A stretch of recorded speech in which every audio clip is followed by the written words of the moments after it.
Yo les gens, j'espère que vous allez bien. Aujourd'hui, on se retrouve pour une nouvelle vidéo. Et une nouvelle vidéo des résultats de la qualification pour la Coupe du Monde 2026. Donc les zones barrages Europe et intercontinentale pour la finale. Donc comme d'habitude, n'hésitez pas à liker cette vidéo, à la commenter si ce n'est pas déjà fait. Partagez la chaîne et la vidéo à vos amis si ça vous a plu. Abonnez-vous à la chaîne et activez la cloche de notification pour rater aucune des prochaines vidéos. Objectif 5000 abonnés, je sais qu'on en est capable. C'est gratos, vous n'en pas payé. Merci à vous. Et ben j'ai envie de dire que c'est la dernière vidéo sur la qualification pour la Coupe du Monde 2026. Parce que oui, c'est la fin, on sait déjà qui atteindra la Coupe du Monde officielle, je vous le dis tout de suite. Hein.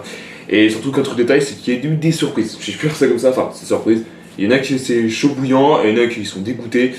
Mais franchement, après, restez à voir par la suite. Et surtout, un énorme moment historique, si je peux dire ça comme ça, une nouvelle fois. De toute manière. Alors, je répète entre détails pour les barrages Europe. Hein, il y avait eu, si vous avez suivi le tirage au sort pour les barrages, et bah il y avait eu des chemins A, B, C, D, et du coup pour information, ces 4 pays devraient s'affronter, enfin du coup il y a eu 2 matchs où les 4 pays doivent s'affronter, le vainqueur affrontera l'autre vainqueur de l'autre chemin, et etc. etc. Ouais, du coup voilà. Du coup, je vais pas faire redescendre ce qui s'est passé en réalité. Donc on va commencer de ce pas avec le Pay to A, donc le chemin A de toute manière, et c'était particulièrement en finale, c'était la Bosnie contre l'Italie. On rappelle que la Bosnie qui avait gagné contre le Pays de Galles au tir au but, et l'Italie qui avait gagné 2-0 contre l'Irlande du Nord. Et ben j'ai envie de dire que entre la Bosnie et l'Italie, particulièrement j'ai envie de dire qu'il y a eu un partout entre les deux équipes. Et oui, parce qu'en plus ils avaient marqué, ils étaient en train de gagner particulièrement après une erreur de défense, ils ont pris un rouge. La Bosnie qui a réégalisé dans les toutes dernières secondes, allez, on va dire dans les 80e, un truc comme ça je crois. Et bah j'ai envie de dire qu'ils ont été en prolongation, et bah ça n'a pas vraiment changé, même si la Bosnie fait plus de choses. Et bah ils ont été au tir au but, et l'Italie a été catastrophe de A à Z. Le premier tir, qui a visé le public, voilà, après c'était tranquille, voilà, mais le troisième c'était le pire du monde, il a tiré sur la barre. Et l'Italie, je dis bien l'Italie, pour la 3e fois consécutive, ne participera pas à une phase finale de Coupe du Monde. La Bosnie, du coup, découvrira la Coupe du Monde pour la 2e de son histoire, une première depuis 2014. Et oui, puisque après 2014, ils ont échoué. En 2018, c'était catastrophe, 2022 également. Et là, ils sont revenus en 2026. Et 2026, c'était la bonne pour eux. Ouais. Et bah, je suis quand même fier pour la Bosnie, parce que pour leur 2e participation, malheureusement, l'Italie, tous 12 ans à attendre. C'est abusé là. Alors là, s'ils se qualifient pas pour la prochaine Coupe du Monde qui a lieu en 2030, l'Italie devient la pire équipe du monde. Non, je peux en dessus, de toute manière. Voilà, la Bosnie qui se qualifie pour particulièrement la Coupe du Monde définitive. Ensuite, on va passer au chemin B, donc le Pays B, sorry. Alors, c'était Ukraine, Suède, Pologne, Albanie, mais en finale, c'est eu Suède-Pologne, une revanche à prendre depuis 2022.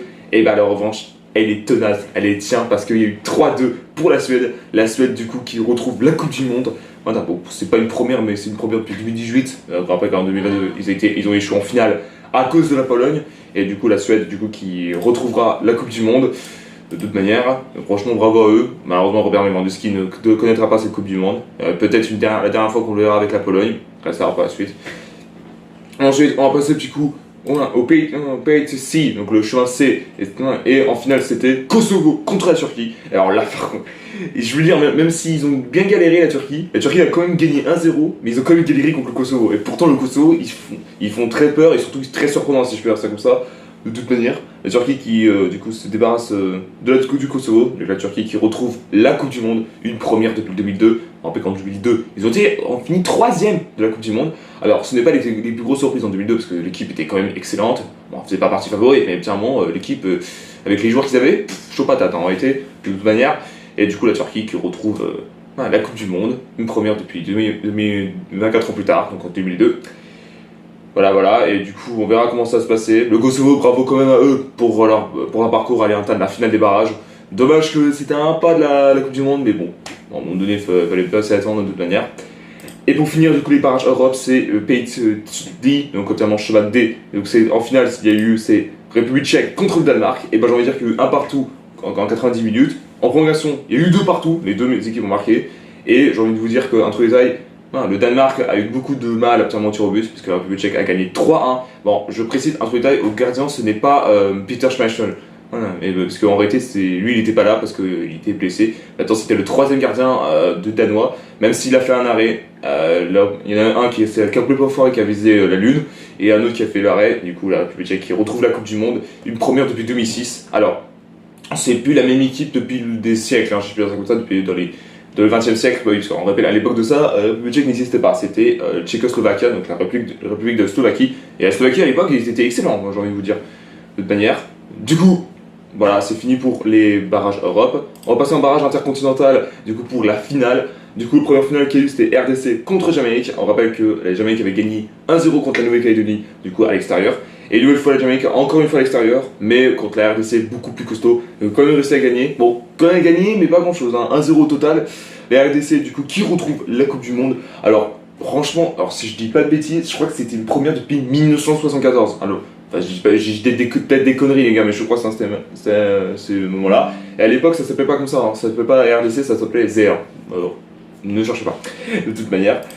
Voilà, et pour finir, on va passer du coup à la deuxième finale. Du coup, Irak contre la Bolivie. La Bolivie qui a gagné contre Suriname 2-1. Et bah, malheureusement, qu'ils ont perdu contre l'Irak, encore une fois beaucoup plus costaud.